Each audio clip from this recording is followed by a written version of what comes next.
Hi everyone, my name is Kristen, and today I want to help spread awareness for IBD or inflammatory bowel disease. I am living with Crohn's, which is one form of inflammatory bowel disease. Crohn's is only one of many serious digestive illnesses that affects over 5 million people worldwide. Many people suffering from these illnesses refer to IBD as invisible illness because most people look fine and try to carry on with their lives as best as possible, but on the inside they're suffering and sick. Many of these medications can make us more vulnerable to serious illness. I have had over 40 procedures, including 10 abdominal surgeries. I receive 1 to 3 IV infusions per month and sometimes daily hydration. I made this tutorial to help you create your own personalized t-shirt.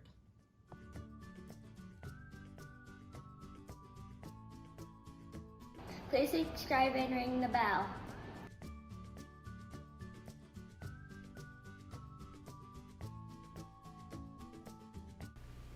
So now I'm going to show you how I created my shirt from scratch.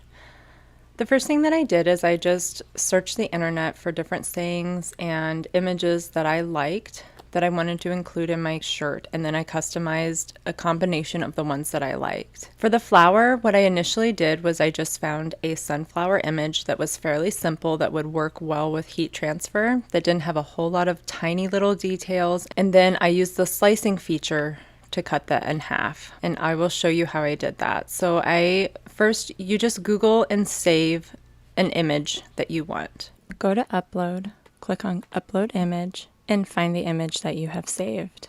For all of my images, I end up hitting complex and continue, and then I click on more options, and I change my color tolerance to a higher level. Sometimes this needs to be adjusted depending on how complex the image is. I'm going to start with 50. For this image, I'm going to click all of the gray area to make the outline, including all of the little circles inside of the sunflower. If you click on the wrong thing, all you need to do is click the undo button and continue on. Prior to continuing, I always like to preview my image to make sure my lines are smooth and I remembered to erase everything.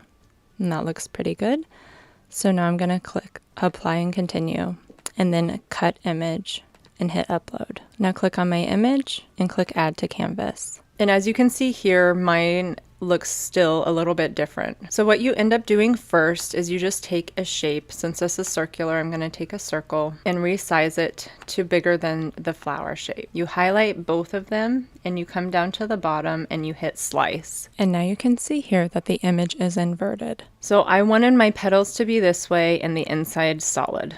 So I'll show you how I separated them and made different colors. So this one here, if you keep it highlighted, you can click down here to contour. And what I'm going to do is I'm going to hide the circle on the outside and the inside circle. And you can see here now it's inverted. So now what I can do is make this color the color that I wanted for the petals. So I'm going to do purple for the petals. And now to make the center yellow and just the middle, I just took another shape, again a circle for this, and I'll make it yellow. And now what you want to do is you want to make it as close as possible to the inside circle. Once you have the size just about right, then you highlight both of them and you hit slice again. And now you can move it away. And this one now has 2 images. I'm going to get rid of these 2 in the inside because I don't need those. And now I have this part. Now in order to get it half, what you end up doing is you take another shape. I'm going to take a square this time. And it's only going to let me slice half at a time. And that is because your image has to be welded in order for the slice feature to work. So I'm going to just get as close to half as I can. On this one, I'm going to highlight and click slice. Now I'm going to erase that part and do the same thing for the middle. And now that I don't have as many little circles to get rid of, I'm going to go back to contour. And if you just click on these little insides, it's going to hide just those ones. So if you have a really detailed image, it's going to take a while, but that one it's not. So I got rid of those. And now I'm going to click one more shape.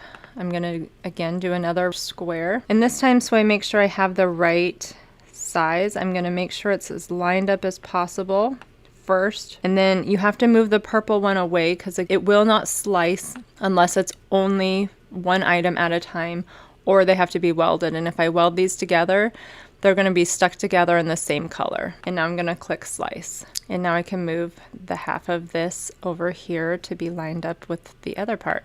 And now I can get rid of that. So that's how I created my flower. Now for my sayings and my little ribbons, I just found a font that I liked and just tried to type and space them as best as I can. I just left a space in here so that I could add the little ribbons in between. So I just played around with the font that I liked. It's easier with heat transfer if you have a slightly thicker font. This one had some thin areas, but it worked well. You don't want to have a very fine font. It's going to be more difficult to weed, especially if it's going to be a smaller image. Now the ribbons, all I did was just Google awareness ribbon. So I have this shirt template here. In order to get this in your background, all you do is go to templates and I scroll down and you just pick the type of shirt you have, and I just clicked on classic tee. This can help you size everything accordingly. It will not cut the shirt out. So then you can resize in order to get your sizing as close to correct as possible. And again, all I did for a lot of these, especially like this one, Crohn's 1 star, would not recommend. I just added the shapes in here. In order to get the star that had just the outline, what you end up doing is you take 2 stars and you make one slightly smaller than the other one and center it as best you can, and then you slice it out. So like that, you highlight both of them and hit slice, and then you move them away and you can see that I have an outline here and I have a regular star.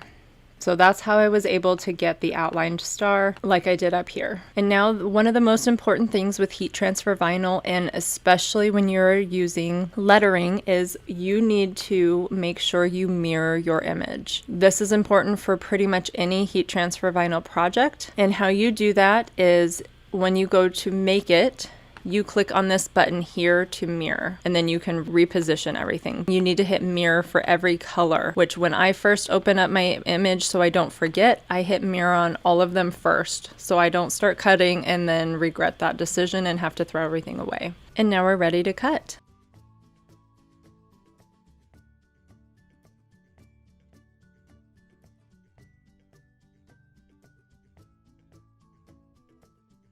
When cutting heat transfer vinyl, you want to cut shiny side down, which is the opposite of regular, permanent, or temporary vinyl. And it will not cut all the way through, the same as permanent vinyl.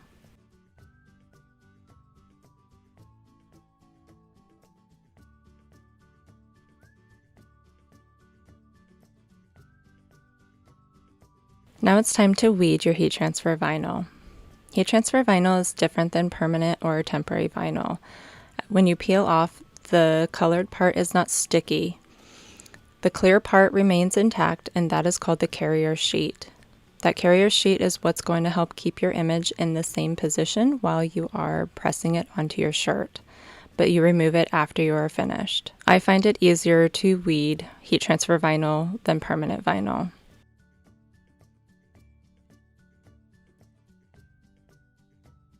For my shirt that I got at Hobby Lobby, it was slightly thinner and more delicate fabric, so I only used a temperature of 300 degrees, and I pressed each layer for about 10 to 15 seconds. I removed the carrier sheet in between layers and covered with parchment paper. And then I did a final 20-second press on the entire thing after all my layers were applied. For normal tri-blend fabric, I would recommend using a 350-degree heat press for about 10 to 15 seconds per layer. If you go to remove your carrier sheet and the heat transfer vinyl is coming off, then I would press it a little bit longer prior to going on to your next layer. Some carrier sheets need to be removed when the image has cooled. Keep in mind what your heat transfer vinyl recommends.